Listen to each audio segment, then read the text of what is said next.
Assalamualaikum warahmatullahi wabarakatuh. Bismillahirrahmanirrahim. Alhamdulillahirabbil alamin.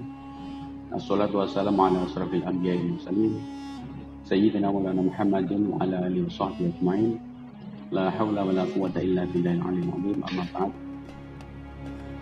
Qala Nabi sallallahu alaihi wasallam, "Man shoma ramadhana imanan wa ihtisaban, ghufira lahu ma taqaddama min dhanbi." Amma ba'd. Saudara-saudari sekalian, kaum muslimin rahimakumullah. Di hari-hari terakhir bulan puasa ini tentunya menjadi hari-hari yang dinantikan oleh banyak orang, yaitu selama 1 bulan kita menjalankan perintah Allah Subhanahu wa taala berupa ibadah puasa dengan cara kita menahan makan, menahan lapar, menahan haus, dan menahan hawa nafsu kita dengan tujuan semoga kita menjadi orang yang bertakwa. Nah, di akhir bulan Ramadan ini menjelang Hari Raya Idul Fitri ini ada beberapa hal yang perlu kami sampaikan pada kaum muslimin sekalian. Yang pertama adalah bahwa hakikat dari Idul Fitri itu bukan berarti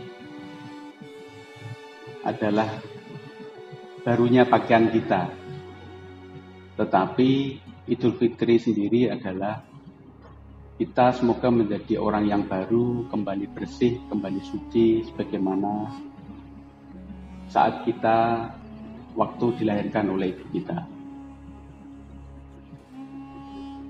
Kaum muslimin rahimakumullah, dalam hadis Rasulullah SAW seperti yang saya sampaikan tadi, bahwa barang siapa menjalankan puasa Ramadan dengan keimanan dan penuh keikhlasan semata-mata mencari ridho Allah Subhanahu wa taala, maka Allah akan menjanjikan, Allah akan mengampuni dosa-dosa kita seluruhnya.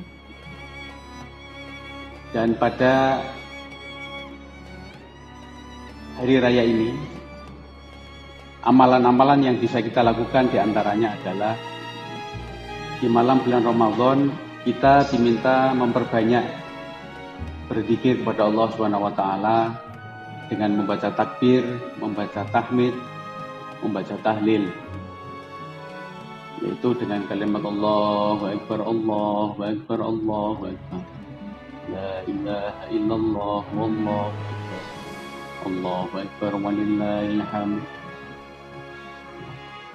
Yang perlu kami ingatkan adalah kadang di tengah-tengah masyarakat kita ada kekeliruan di dalam membaca takbir yang sebenarnya tujuannya mungkin untuk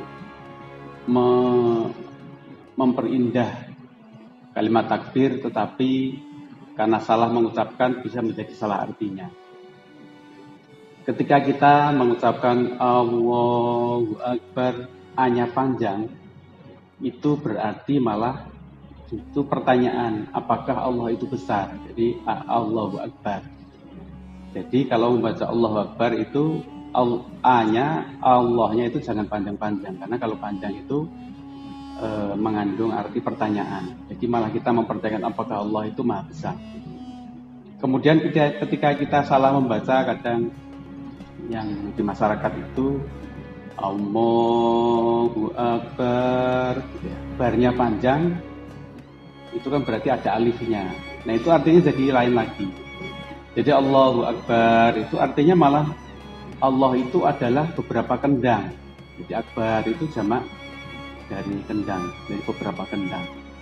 Jadi kita harus hati-hati di dalam membaca Arab. Jadi salah baca itu menjadi salah arti.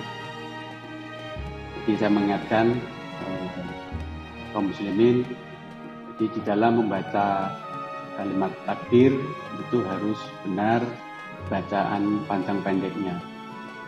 Kemudian di malam Idul Fitri Kita seluruh umat Islam bahagia karena kita sudah menyelesaikan ibadah kita selama 1 bulan, walaupun sebenarnya kalau kita mengacu kepada salah satu hadis Nabi, sesungguhnya kalau umatku tahu hakikat dari bulan puasa ini, sesungguhnya mereka ingin semua bulan itu menjadi bulan puasa. Tetapi di akhir bulan Ramadan ini, alhamdulillah kita sudah menyelesaikan kewajiban kita. Selama 1 bulan kita berpuasa, memperbanyak sedekah, memperbanyak membaca Al-Quran. Alhamdulillah bisa menghatamkan Al-Quran. Ini merupakan sebuah karunia dari Allah Subhanahu wa Ta'ala. Semoga amal ibadah kita yang kita laksanakan selama 1 bulan dicatat oleh Allah Subhanahu wa Ta'ala menjadi amal soleh dan mendapatkan ridho dari Allah Subhanahu wa Ta'ala.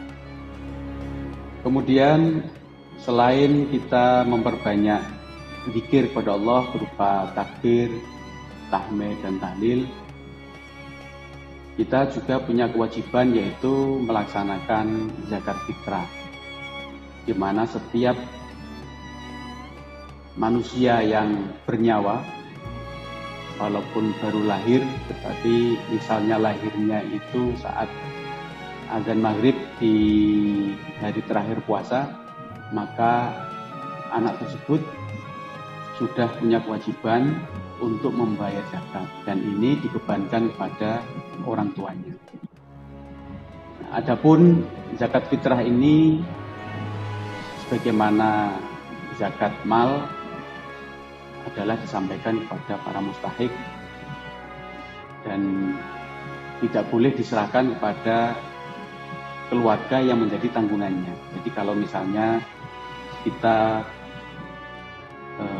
memberikan zakat fitrah, maka misalnya orang tua kita ikut satu rumah dengan kita tidak boleh membayar zakat fitrah kepada orang tua kita. Tetapi apabila kita tidak satu rumah dengan beliau, misalnya kebetulan orang tua kita termasuk yang tidak mampu, maka kita boleh memberikan zakat fitrah kepada beliau.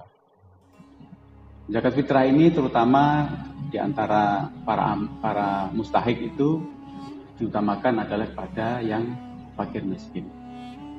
Adapun bagi saudara kita yang memang tidak mampu di sini adalah dengan catatan pada malam awal bulan Syawal ini atau di Idul Fitri ini tidak ada yang dimakan, maka dia tidak wajib memberikan zakat fitrah. Jadi zakat fitrah ini akan gugur ketika orang tersebut untuk dimakan sendiri tidak ada. Nah, kemudian di pagi harinya kita dianjurkan atau disunahkan untuk menjalankan sholat Idul Fitri sebanyak 2 rakaat, di mana setelah sholat Idul Fitri biasanya kaum muslimin di Indonesia akan berkunjung ke saudara-saudara, ke para tetangga, kemudian bersilaturahim, sowan kepada para alim ulama. Tetapi kita menemukan fenomena yang terakhir-terakhir ini, banyak dari kaum muslimin mereka tidak saling berkunjung ke saudara-saudaranya, jadi hanya ke kanan kiri rumah. Habis itu mereka malah pergi ke kebun binatang. Nah, ini yang jadi masalah ya. Jadi ketika kita berkunjung ataupun sowan kepada para ulama, itu sebenarnya sama dengan berziarah kepada Nabi Muhammad SAW. Tetapi kalau kita berkunjung ke kebun binatang atau ke wisata, masa kita mau mengambil barakah pada kebun binatang, kan lucu.